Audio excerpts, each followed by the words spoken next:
Stiles is on the airwaves as we reveal the mystery target. I was thinking about this yesterday, Chris, and I was thinking, hey, I like Tejan Salon so much. If you can't get Tejan Salon, because a lot of people listen to this show, and now his draft stock has skyrocketed. He's just not going to be available. And even if he was a little young for the Kings, a little raw for the Kings, even though he's my guy, what about his pro comp? And if you've been listening to the show, thank you for listening. And if you are new to the show, thank you for joining us.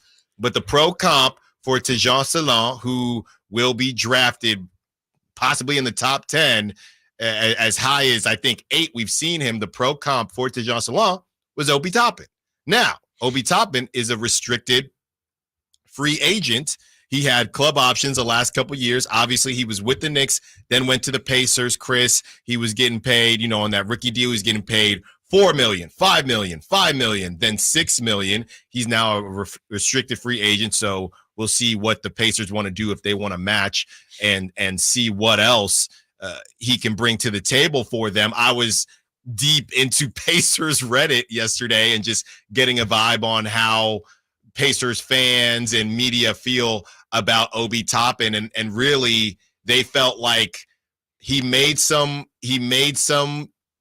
splashes, right? His 3-ball was definitely something that improved. He also improved as a defender, but I don't know, coming out of Dayton, shout out the Atlantic 10, coming out of Dayton, I don't know if he is what people thought. He's just one of those really athletic guys, Chris.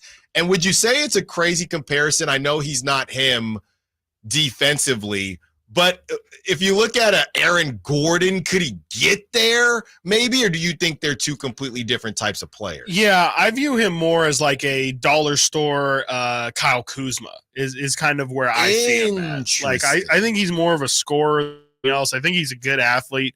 I'm just not sure how much more is there for him to improve. He's a guy who came into the league as a 22-year-old, so he was supposed to be a little bit further along than everybody else, and you've just kind of seen him slowly develop. I mean, this past season is really the first season where he's looked like a guy that I think honestly is going to have a decent career. I mean, before it was a lot of, he was maybe going to be like I don't even know if, like you might even say Doug McDermott would have been a better pro than Obi Toppin. But last year, definitely, 10 points per game. I think he shot somewhere near, if not at 40%. I was looking at him. He was at 40%. Yeah, I was looking at him when I was making my free agency list, and he just barely didn't make the cut. And then I think immediately after that, he had a really big game. I think it was in the Knicks series. He had 20 or something like that in the first half. And, he's got moments where he looks really good. I mean, there's moments where he doesn't look like a discount Kyle Kuzma. He looks like definitely a lesser, but somebody who's got the 6'8", 6'9" frame with handles, can shoot. And like you said, his athleticism is definitely the thing that sticks out. Him and his East Bays, his between the legs dunks and all that stuff. With ease. Yeah. Like incredible athleticism, which maybe you could say you can channel it into something else. I think that's also a Kyle Kuzma thing, is people say, he's got the tools to be a good defender. He just chooses to be crazy, leaning towards the offense. You could maybe make the same argument for Obi that, he can be channeled into something else. I'd be willing to do it. I would definitely be willing to kick the tires.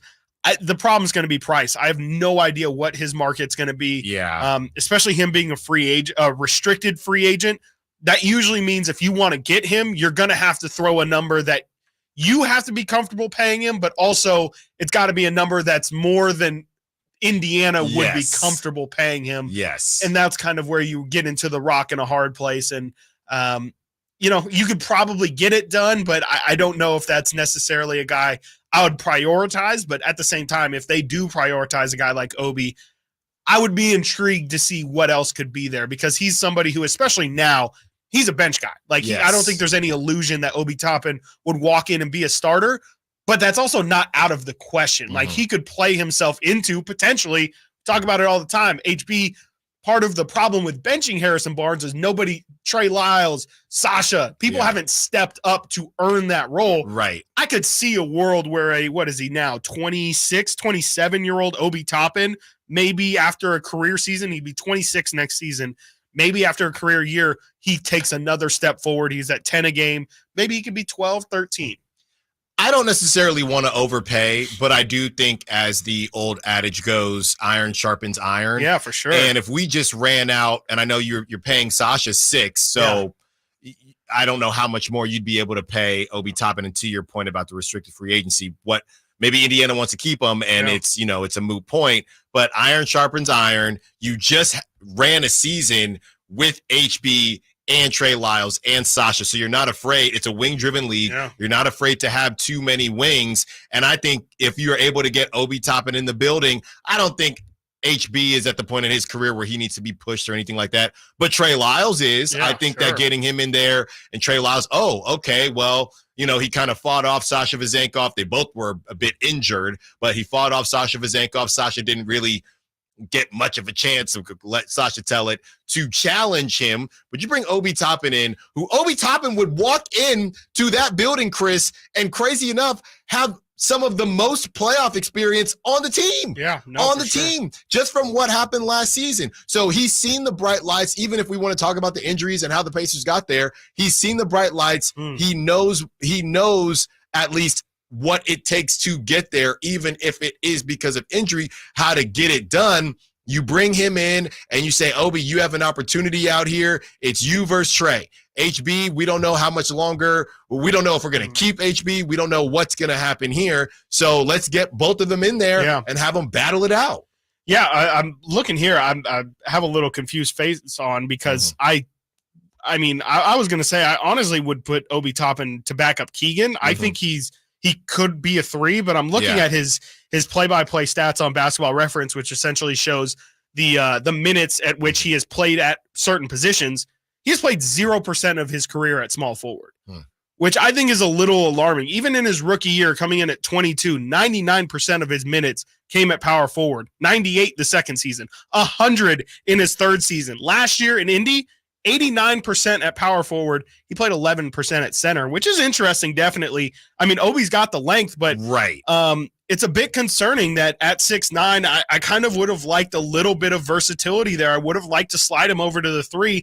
And maybe it's just I'm not looking at those rosters. Maybe just roster-wise, they didn't have the fit at 3. But if I could read into it, I would say maybe that's people who have looked at him and said, I don't know if he's fast enough to play the 3. Well, that's why I was surprised with your Kyle Kuzma comparison, even offensively, because to me, Obi, he's not boogieing like Kyle Kuzma with the ball. He's just so athletic. I think I might have assumed that there was some quickness with that as well.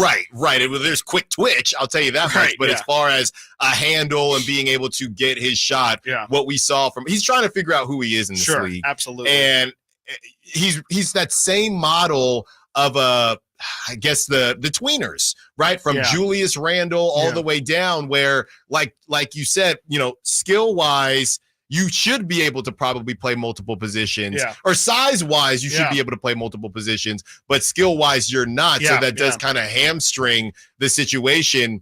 I still would do it because I wouldn't overpay, but I would still do it because Sasha wasn't playing the 3 either. For sure. But as far as priorities, this would be, and this is what's tough about, the whole Sacramento tax and things like that. I would say, hey, this would be a plan after maybe Brandon Ingram or some of these guys that we've talked about that doesn't work out. The problem is there are other teams in that same pile with the Kings. So then if all of them miss out on the Brandon Ingrams of the world and the Kyle Kuzmas of the world, then they're all going to start looking at the Obi Toppins. And then, like I said, I don't necessarily want to overpay for the guy, but he does intrigue me, Chris. Great point. No, I mean, all it takes is, 1 or 2 teams to strike out, and then you get desperate. And like you're saying, it's like, I don't know if Obi can be him, but it's a good risk. It's a good bet. And you could definitely get into a bidding war. And I just don't think that's a position you want to be for a restricted free agent. And I am looking at their profiles too. Obi Toppin, 6'9", 220. Kyle Kuzma, 6'9", 221. And so it's really strange. It's really strange to me that he hasn't gotten any minutes at the 3. And I'm looking even at Kyle Kuzma's positional breakdown. It is a lot of forward. It's a lot of years of 80% or more at power forward, but his rookie year, 20% at small forward. In 2021, 2020, 2021, he played 52% at the 3. 2 years ago in Washington, 81% at the 4, 14% at the 3. So it's just, it's really strange to me that Obi has never gotten any run at the 3. I would be intrigued by it. I think he probably could, especially in some limited minutes. I think he could sneak away with some threes. And honestly, I mean, if he is the 4, I was a big fan of Trey Lyles as the backup 5. Mm-hmm. I'd be okay with that because at least it's not, hey, we have Trey at center and then, HB, a guy who is taller but doesn't really have crazy length at the 4. You could at least, create a lineup that has Obi and you could put HB and Keegan out there. And then I think we finally might solve the issue of the Kings just getting killed by length. They at least can at least match it. In my mind, this is very, very similar to the Malik Monk situation. Yeah. I don't think maybe Obi and Malik, the way that they got to those second teams and then played well is exactly the same. I don't remember Obi getting smacked in the back of the head. But as far as the Lakers, Malik Monk started to play well for the Lakers, and then the Lakers, we like him, but we have other priorities. Right. That could be exactly what happens with the Indiana Pacers. Hey, come on down. You know my favorite show, Chris, Last Chance U. Yeah. That's what Sacramento has been, whether Malik leaves or not. It's been Last Chance U for some of these guys. Last Chance U for Malik Monk could be Last Chance U for Obi Toppin. And then after that, you see what happens. And we have some responses on the text line we'll get to. We see some calls coming in as well, and we will get to you also. Stiles Watkins, Sactown Sports. The NFL's leading rusher.